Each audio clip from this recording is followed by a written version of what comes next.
Hi guys, so welcome to today's class in geography. So this is the first class of geography for UPSC Civil Services.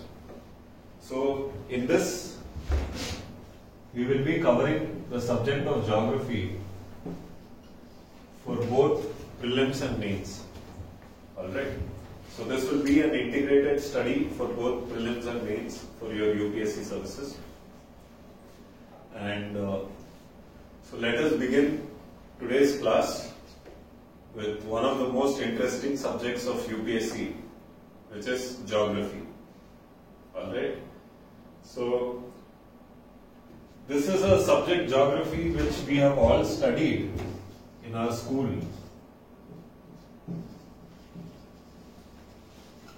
So can any of you tell me what you mean by the word geography?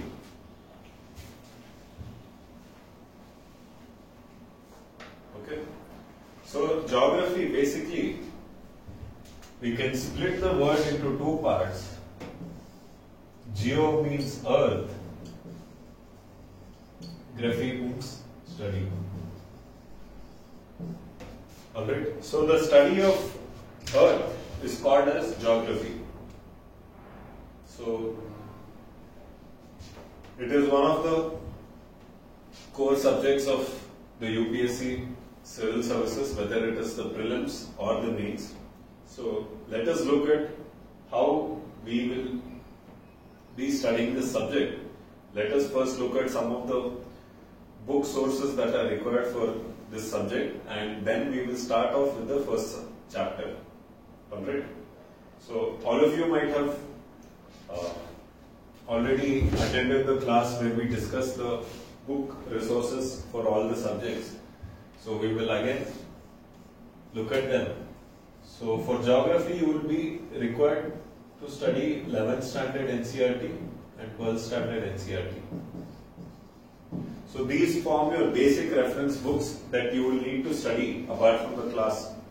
Whatever we discuss here, you will need to study these books. So 11th and 12th, there are two geographies. So one is physical geography, and there's India, the same part, and human geography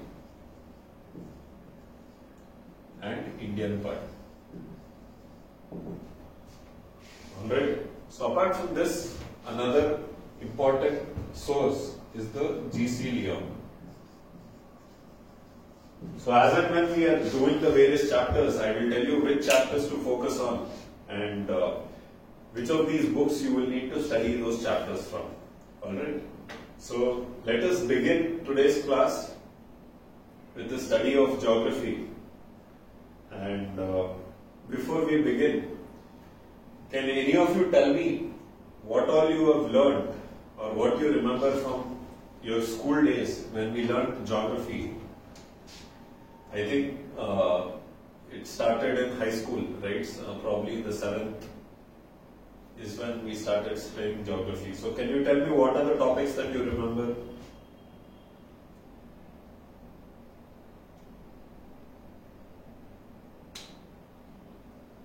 Okay.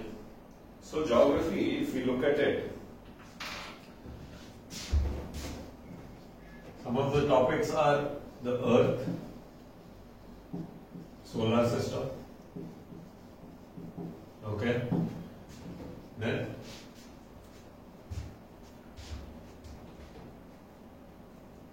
pretty much when we talk about the earth, what do we talk about? We talk about relief forms like the mountains, okay, land. Yes, I think we can divide it into land, then water, then is there something, the interior of earth,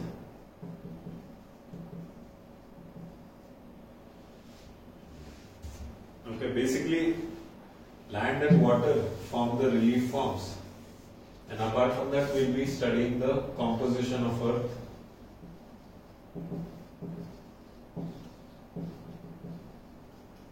Then atmosphere, correct,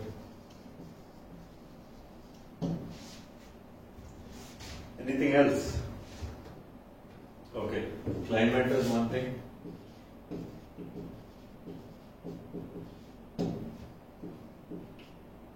Natural phenomena.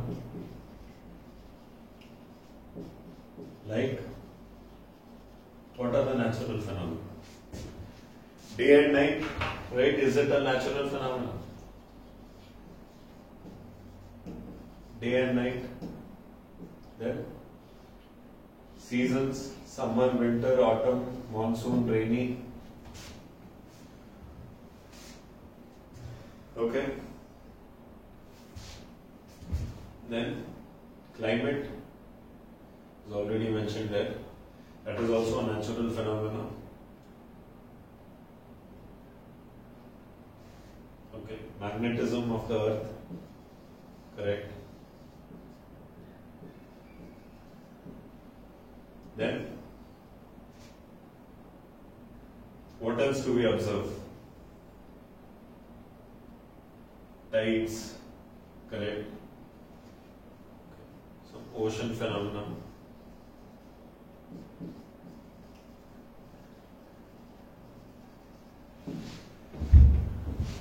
Apart from this, there are some more things like, say, disasters,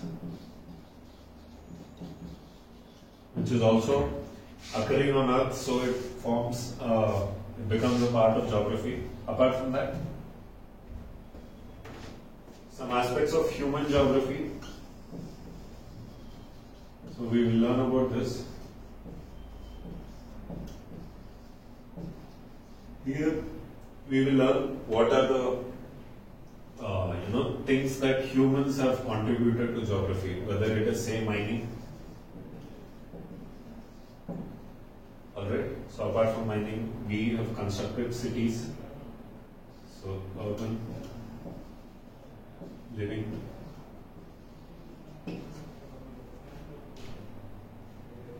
Then,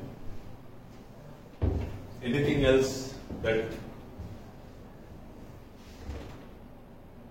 you think is part of geography? Okay, here, not only solar system, the universe also. Human geography, rivers, what is the irrigation, then electricity, power, renewable, non-renewable energy.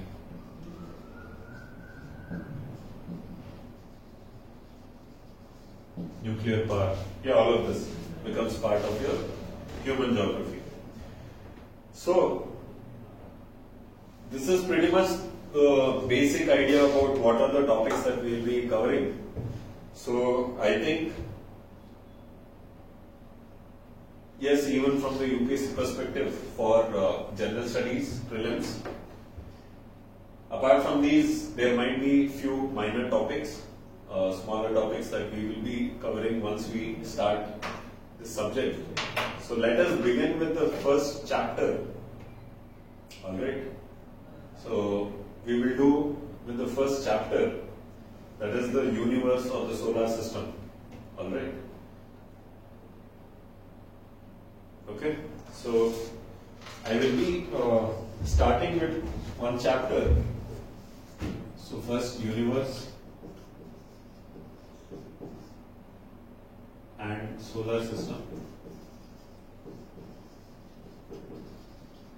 Okay, before that, let us do a chapter 0 where we talk about some basics of geography. So here in basics, we will look at some of the basic concepts, which becomes key, and most of us have learned these basic concepts in our school. So I think it would be better to start with that and then move on to universe and solar system. Alright, so in today's class we will be covering the basics of geography, some of the things that we have already learned or we have some idea about, so we will learn them in greater detail and then we will move on to universe and solar system. Alright.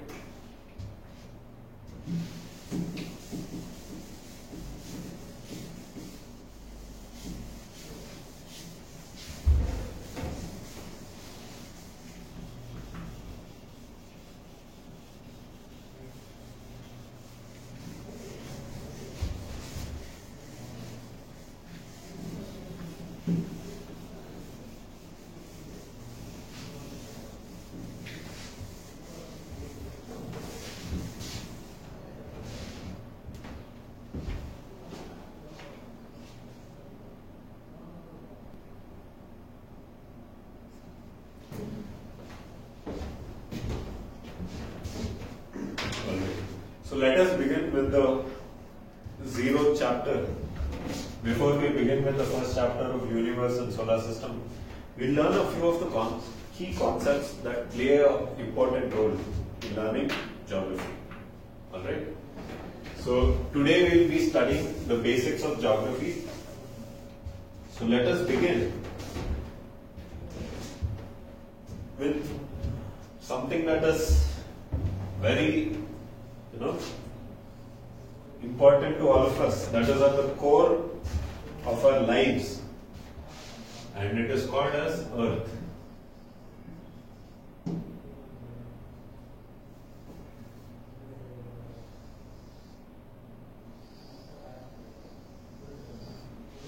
Okay?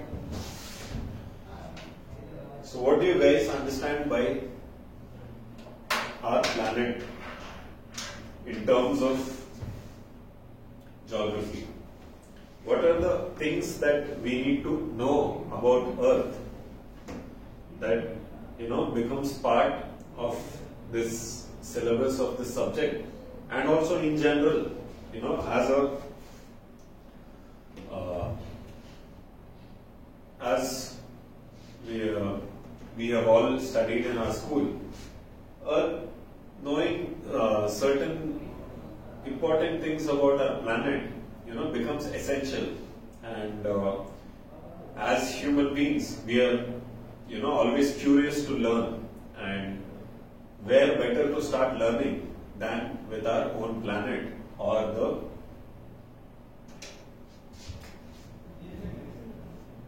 life-sustaining planet called Earth. Okay? So, how many of you have seen this Earth in this form? In this form, in the sense? What form? So, in a form where Earth appears like a sphere or a ball. How many of us have seen it? Probably none of us, right? But what have we seen? We have seen satellite photos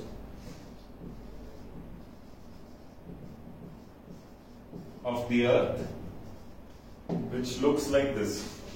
But since we all live on Earth, and Earth is huge, and it is so magnanimous in size that we are unable to relate to this shape. Right? In our physical perception, it is very difficult to relate to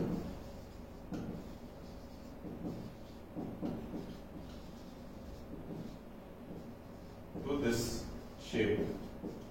So let us look at some of the things which is interesting to know about the Earth, right? So in earlier days, olden days, people used to think that Earth was a flat surface. Okay, I'm sure all of you would have heard this somewhere, that earlier thought people are living on a particular place that we called our planet, or we probably didn't even call it a planet. We called whatever we are living on, we thought that it's a flat surface. Yes, it is big. All of the knowledge of distance was already there. That we are staying in this country, and next to us there is another country, or probably there is an ocean in between. We knew all of those things, but we thought that maybe it's a disk or a flat surface where at the edge there might be probably some barrier, or if the barrier is not there, we might just fall off into outer space. So that's one of the most basic fundamental theories that existed before we came up with this theory that the Earth is round.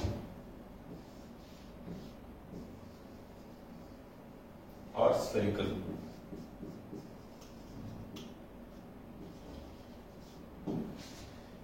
Okay? So now, assume that today the earth is a disk, right? So can you tell me what are the proofs that are available to a person who can prove that earth is not a disk but a sphere? Okay? Did you understand the question? So I am saying that imagine that the earth is a disk, alright? For example, assume that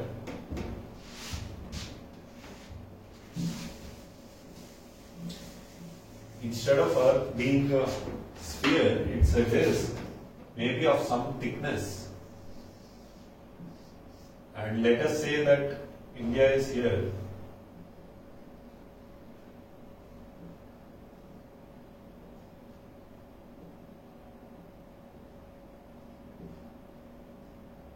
And we have, say, Australia here. These are the oceans. And at the edge, I am telling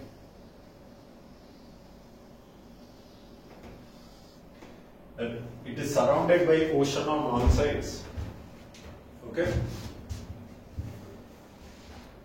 Now, for you, if you imagine that the earth is a disk, what are the characteristics that that particular disk-shaped planet would have? And what are the characteristics that Earth has that you feel are the differences between this Earth that is a sphere that is currently there and what people used to believe earlier, that Earth was a flat disk? Okay? So can you tell me some characteristics that would prove that Earth is in fact a sphere?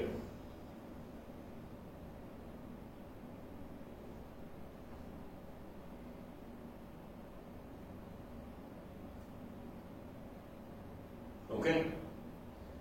So what makes you think that Earth is a sphere and not a disk? One of the things that we learned in school was that if Earth was a disk, there could be a point on Earth where if you go, and if you go too much beyond that point, you might fall off into outer space. But as of today, we have never heard the story where, a person took a ship, traveled to the edge of the earth, and then that ship fell off. Right? So that is one of the proofs that we have never heard of anyone going to the edge of the earth and falling down. Apart from that, is there any other proof or any other evidence, we can say, that humans can think of? Let us imagine that we are in a world even before satellites. So what are those proofs? One is, no one has fallen.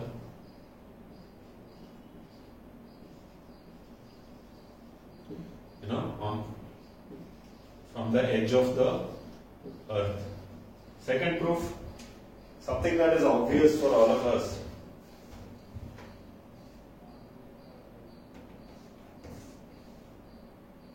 Okay? So I think one thing, if you notice that earlier people also used to believe that probably whatever Earth's shape was, Earth was at the center and it was the sun that used to rotate. This was the belief earlier. Why that belief was there is pretty easy to understand.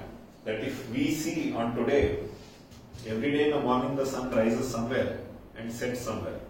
So it is okay to assume that it can be that the sun is actually rotating.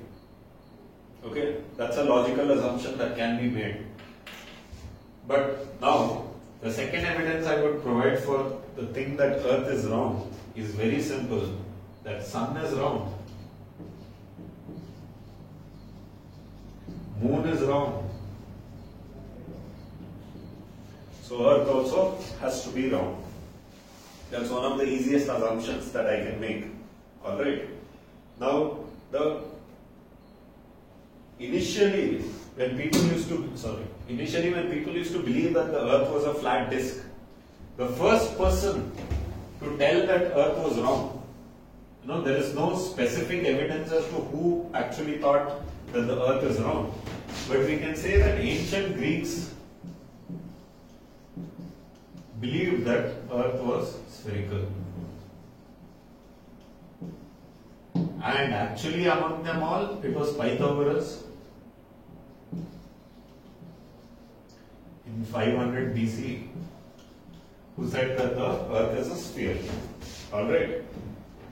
So now, in modern day, we have a lot of evidence to prove. One of the best evidences is that when we have satellite photos, which can be taken from all directions, and we also have satellites which are revolving around the Earth, just like how the man-made satellites revolve around the Earth. We have a natural satellite also which revolves around the Earth, which is called as the Moon. Now, based on a lot of these theories, we can come to the conclusion that Earth has to be round. Okay. One of the other, we can say, let us look at, apart from these evidences, let us look at some theories which can support that Earth is round. One of the first theories which can support that the Earth is round is the gravitational theory. Here we say that for any object of a particular mass, okay, the most stable structure would be the one which is occupying the least surface area. Alright. So given mass is constant for a particular density, we can say that given a particular mass, okay, now density is mass by volume. So given a particular mass, we can also say volume is also there. If I know the density of Earth, I will know the volume. So given a particular volume, I can say that sphere is the most stable structure for that particular volume because it is having the least surface area for that volume. Okay, so what I mean to say is, if the volume is say 1 kilometer cube is the volume of something, how can I make this? So one is, I can take a square of 1 kilometer each.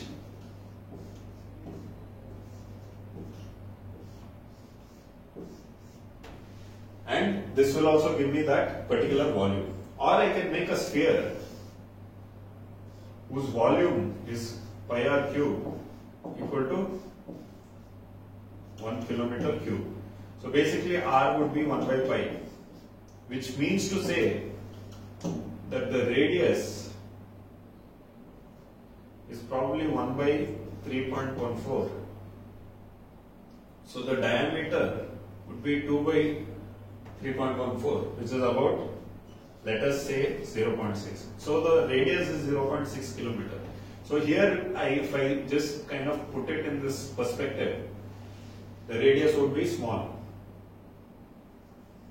Right? So this sphere fits well within that square for the same volume.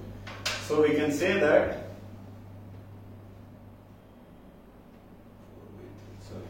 it is 4 by 3 pi. Okay, so R will be, R is 4 by 3 pi R cube is 1. R cube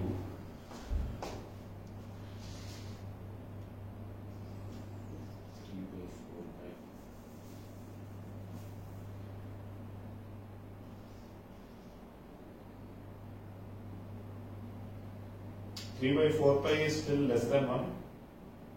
The cube root of that. Okay. So still it would come out to be 3 by 4 is 0.75 divided by 3, 0.25 cube root. It would still come out to be less than 1.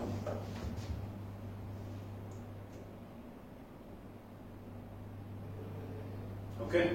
So we know that for a particular volume, the most stable structure is a sphere. So in definition of physics, we know that these planets are formed out of some explosion, maybe of a star or a group of stars. When they collided, this solar system was created. So over time, the planets will try to form a structure which is the most stable. Okay, and that would have led to a spherical shape of Earth. Alright, so now there are many other theories that are there as to why exactly Earth has to be a sphere. So let us look at so once this is done, one of the other basic knowledge that we have is that if we go around the Earth, we will reach the same point. And this is possible only on a sphere. Okay? Now, we understood that Earth is a sphere, and there are some theories as to why Earth has to be a sphere. So let us move ahead and look at some of the other basic concepts. And talking about Earth, the next obvious thing that we should talk about is what is Earth doing as a planet. You know, what are the movements of Earth? Or probably a little bit more about the shape. You know, is it exactly a sphere like a ball, like a basketball? Is it a perfect sphere? Is one question. So I would say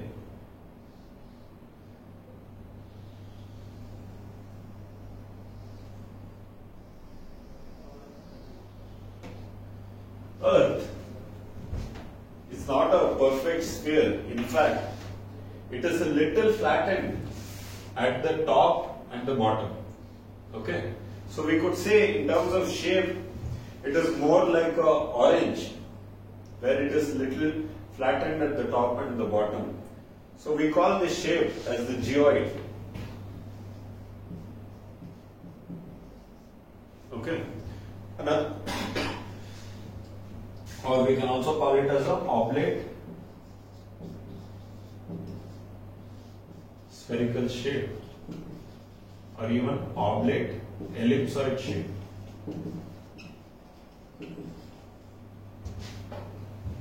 Okay. Now, this planet, we know that is not a perfect sphere. So that would obviously mean that the Earth has different radius. So we can say that from the center of the Earth, this radius is a little smaller than this radius. For example, if this is A, this is B, we could say that B is greater than A. Okay, on average, the radius of the Earth is 6,000.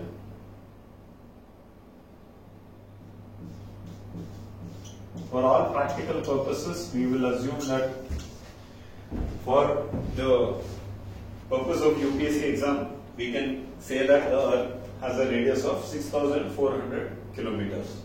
Alright? So this means the diameter is how much? 12,800 kilometers. Okay, so this diameter would definitely be a little smaller.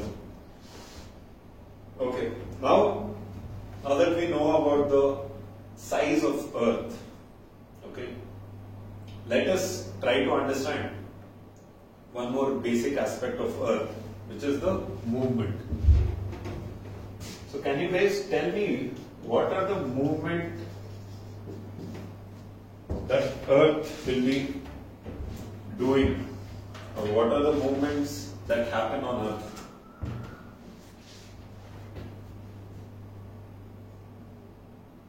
Okay, rotation, revolution, then is there any other movement of Earth?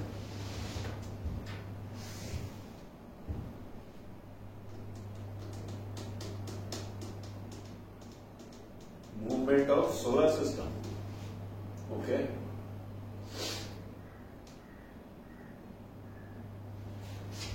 What about the tilt of Earth? So, we all know that the geographical north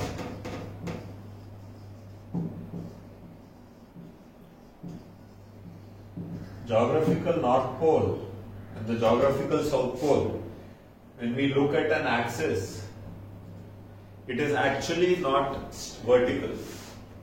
This axis, whatever I am drawing in black, is a little bit tilted. I will tell you with respect to what. The tilt is with respect to the, assume that this is the sun, this is the earth. Now, if I connect the line between the center of earth and the sun, and assume that after some months the earth does a revolution around the sun. So this is the new position of earth. I will draw another line here, and whatever this plane is there, right? So this plane of revolution of earth around the sun. Now with respect to that plane, we can say that the geographical north and south is not actually in this vertical position with respect to this plane at 90 degree, but it is at a tilt of some degrees. Okay, this is 23.5. We will learn about that a little later. So that is also one of the movement that Earth has done. It was not always this tilted, or probably at some point in time the tilt was lesser. So that is also one of the movements that happens on Earth. That are the movements of Earth. Okay. So, okay. This is some of the basics that we need to know about the rotation of Earth, revolution of Earth, and the tilt. Okay. Can someone tell me what do you mean by rotation? Correct. So this, whatever this axis is there, north-south pole axis, Earth revolves,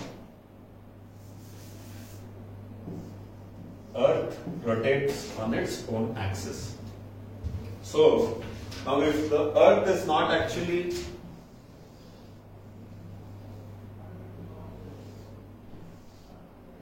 if the north-south pole itself is tilted, would the Earth rotate like this, as in this figure A, or would it rotate like in figure B?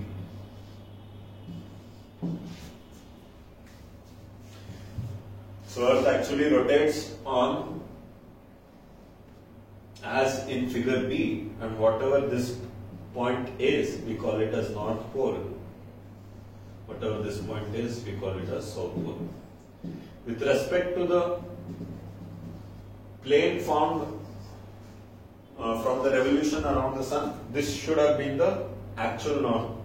This should have been the north, this should have been the south. But these 2 points are the actual north and actual south. So that is around which axis Earth actually rotates. Okay. So how long does it take for the Earth to complete one rotation?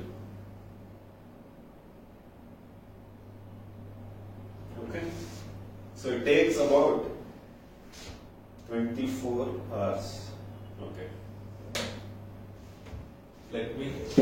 So that brings us to an interesting question here.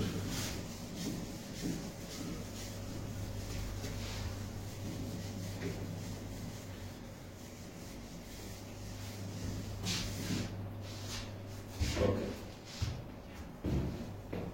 How many of you think that the earth rotates in 24 hours?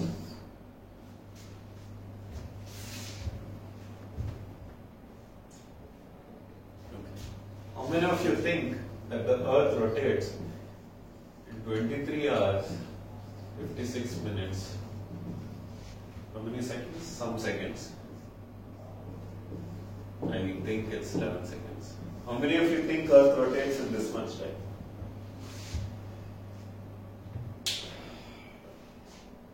Who is correct? Okay. So let me see if there is some sort of a sphere I can get to actually explain this concept. Alright, just give me 2 minutes, I will come back.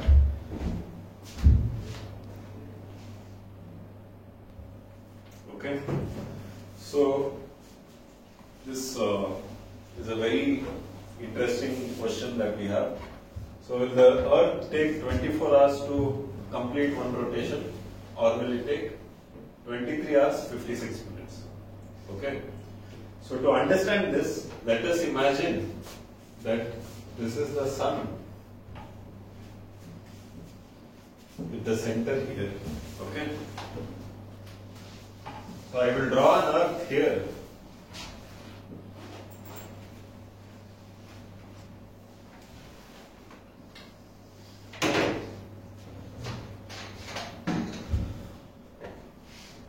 So let us assume that this is the earth in blue.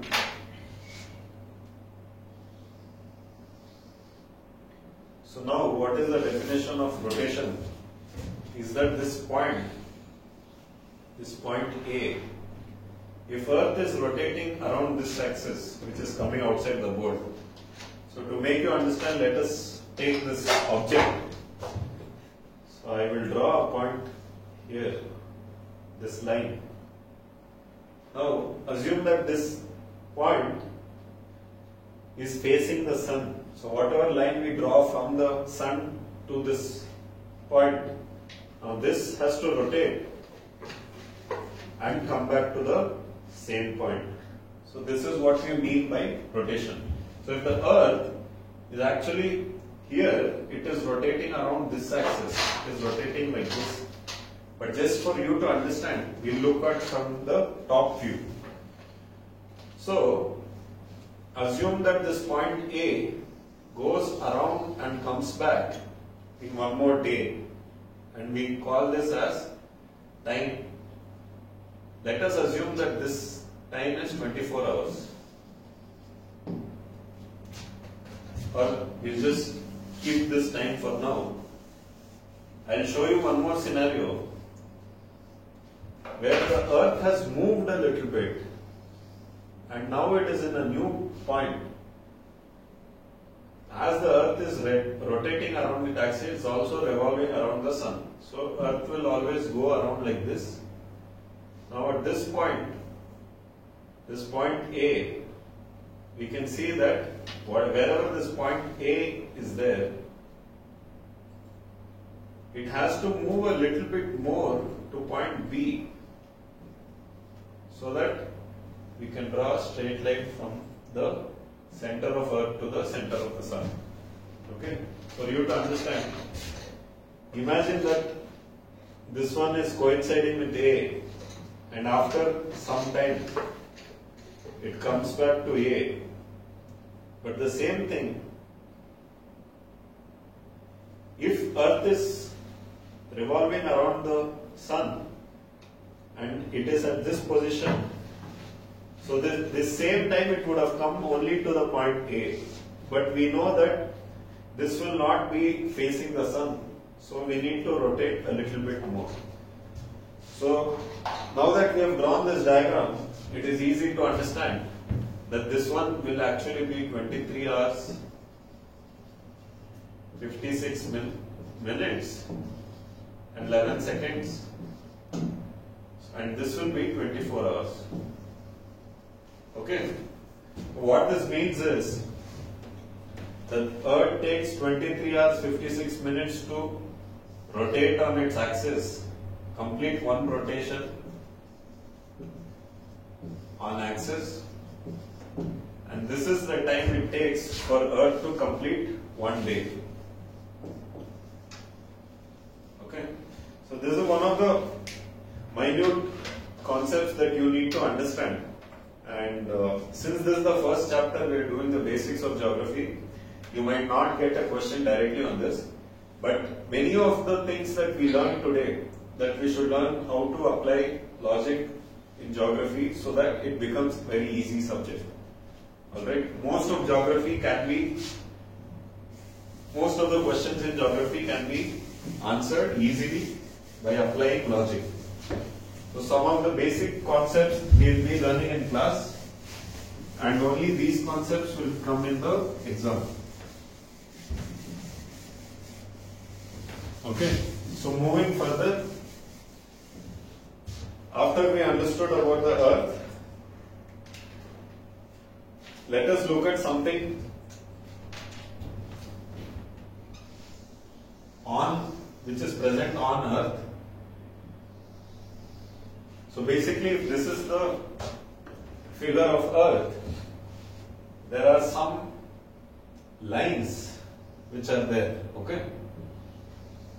So can any of you tell me what is this lines?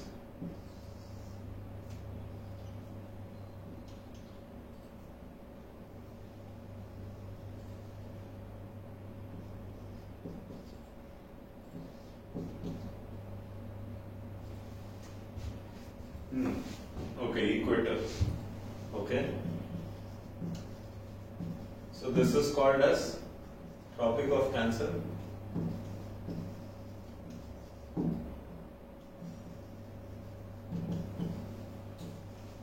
The most cancer patients are found in the Tropic of Cancer. Okay. So it's just a name given to. Is this line actually there on Earth?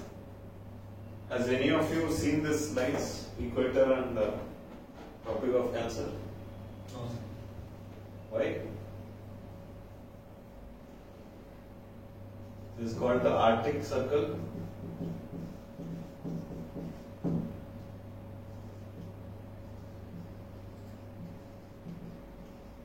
Okay. So actually these lines do not exist on Earth. Okay, these are just imaginary lines. So nowhere if you go to this particular place on Earth, you will find these lines.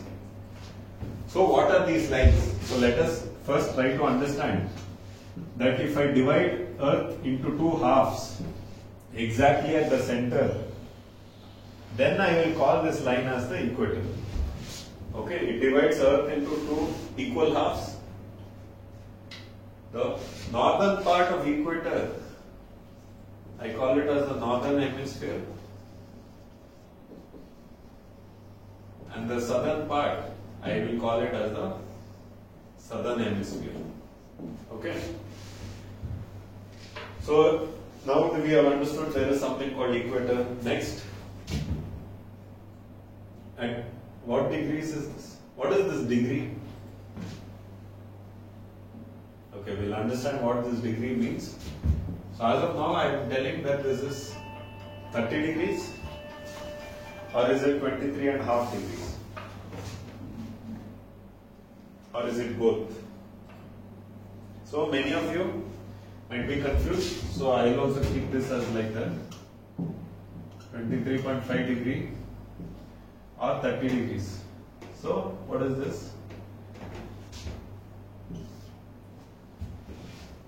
So why this confusion is there is because many a times we generalize 23.5 as 30, but it is actually 23.5 degree north. This is 66.5 degree north. North pole is equal to 90 degree north. South pole 90 degrees south, 23.5 degrees south, 66.5 degrees. So what is this degrees is? I had already told you that Earth axis itself is tilted. Now this angle 23.5 is the angle it makes, this line makes with the equator. For example, from the center of the Earth, if I draw this angle alpha equal to 23.5 degree. Okay. Now why this becomes important is another interesting phenomena, okay, which you should know, that since the Earth is tilted,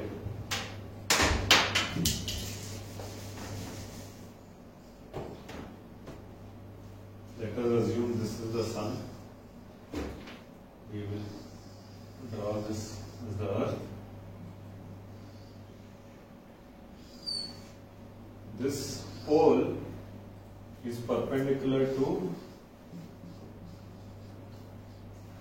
axis, perpendicular to the plane of Earth and Sun. But the actual pole of Earth is somewhere here, which passes through the center. This is at an angle of 23.5 degrees. Okay. So now if you look at it, if I were to draw the equator on this line, the equator will become like this. Tropic of Cancer will become like this.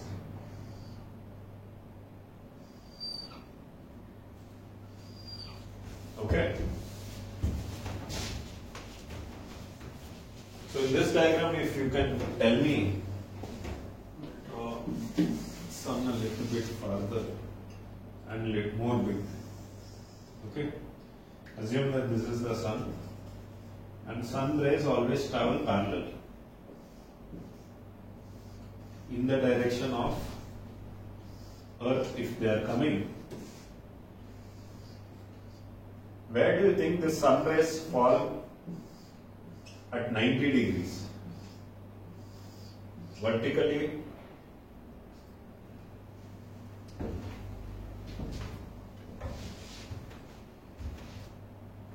what do you think will be the angle it makes?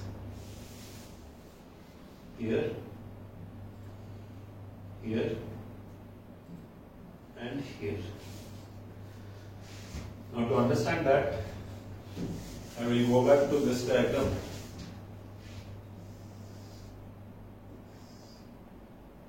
If Earth was not tilted, then all the sun rays would be hitting parallel to every point on Earth.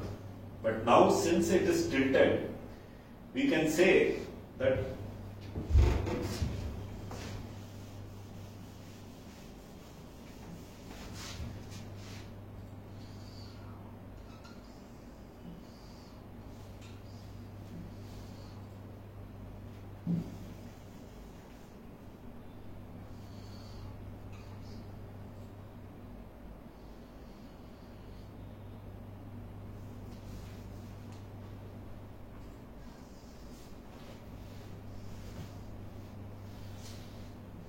we can say that the rays which are hitting the Earth's surface, here it might look that the nearest point to the Sun at this particular figure seems to be this, or the Tropic of Capricorn. Equator, Tropic of Cancer. So here in this diagram, if you look, it appears that this point A, B and C. So point A appears the shortest from the Sun. So we will say that the Earth is tilted in such a way that sun rays directly hit this point A, is hitting B little slanted, and C is even more slanted. So what this will give is, it will give summer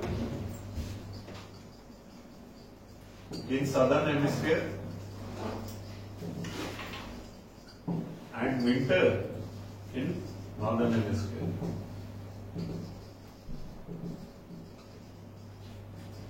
We will study this detail in our further classes when we are looking at the climate. But one thing which I want you to learn today in the basics of geography class is that if Earth was not tilted, there would be no summer, no winter. Because then all the rays of sun will be parallel and they will be hitting the Earth always perpendicular. But since Earth is tilted, we got to know that there is summer and winter created because of the tilt. Now assume that after 6 months somehow the tilt becomes opposite. Okay? So I will draw a second diagram. Assume this is the sun, this is the earth. At this time somehow we will look at why this tilt changes. But here the direct rays falls on Tropic of Cancer.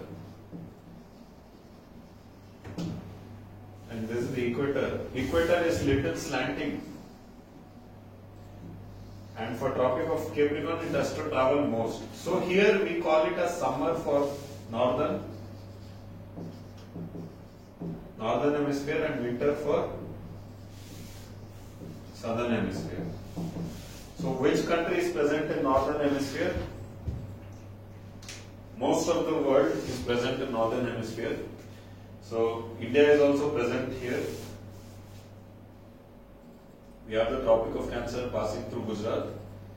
So India comes here. So it will be summer for us, whereas it will be winter for Australia.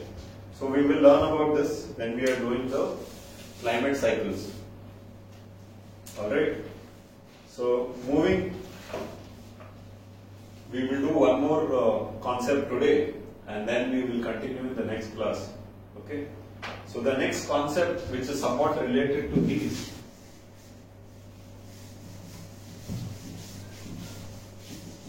is called as summer solstice.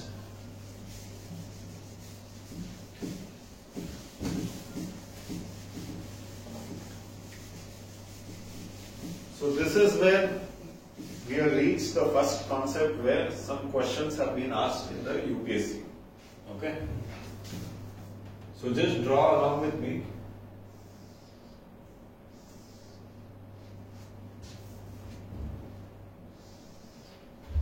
So this is 21st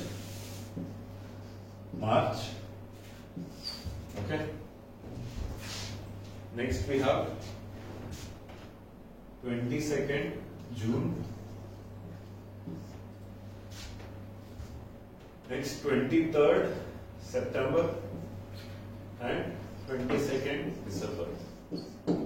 So easy way to remember this is, it will go 21, 22, 23 and then again back to 22, again back to 21. So it is going increasing till 23 then decreasing. Okay. So here we will draw some lines.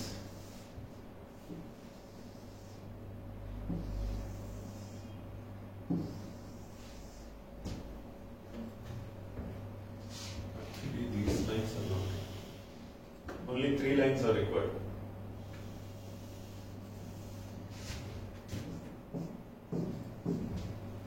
Okay. So let us draw one more at the end, which is for 21st March. It again comes back. So now these, what are these 3 lines? This is equator, 0 degree, 23.5 degree north, 23.5 degree south. Can you tell me where will the sun be? So if you know one point, you can derive all the other points. Okay. So I will tell you that the sun will be on 21st March. It will always be on equator, And just after leaving one cycle, that is 22nd June, on 23rd September again it will come back to the equator. 21st March, sun is always on the equator. Now we know that in India, which lies in the northern hemisphere, that's 23.5 degree north, somewhere around April or May is the summer. So in that respect, if here we have summer, that means the sun will come towards the north. So sun will come here. And for Australia or something that is there in the south, sun will go towards that, and here it is away from India, which is in northern hemisphere, but it's closer to the southern hemisphere. So here we just represented where sun will be, whether it will be directly overhead Tropic of Cancer or equator or Tropic of Capricorn. And this is what we call as equinox.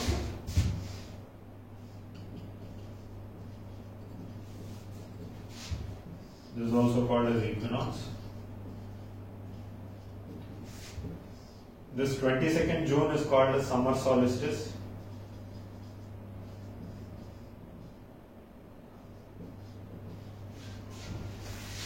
December is called as winter solstice.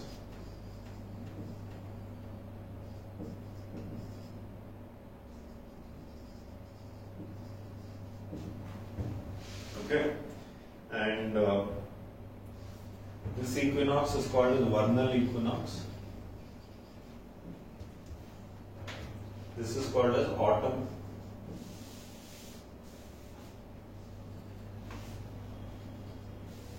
Autumnal equinox. Okay, a very simple question has come in the UPSC prelims on equinox. Can you guess what is the question?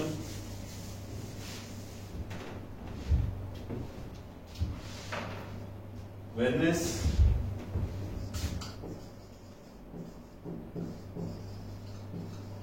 summer solstice? 4 options: 21st March,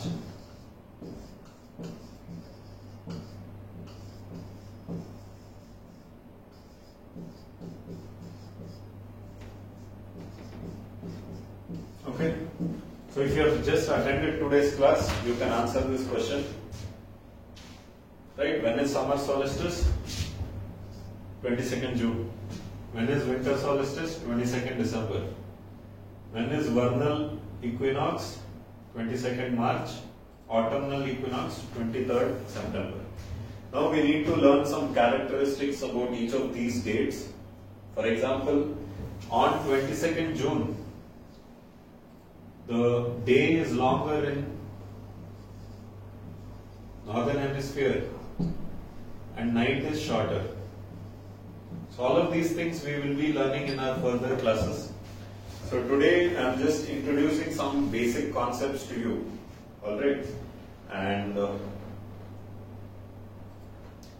after the next class, when we finish the basics of geography and we begin with the first chapter, that is universe and solar system. Okay. So I hope that you have got some idea about what is geography, what are the questions that are being asked, and I hope that today's class was able to put in you some interest into this subject. And yes, this is what geography for UPSC Civil Services, this is how it looks like, and that I think we will end the class today here. So if you would like to attend our classes, for the viewers who are watching it online, so you can click on the link in the description, visit our website, and you can attend our online classes. So with that, we have come to the end of this class, so we will see you in the next class. Thank you.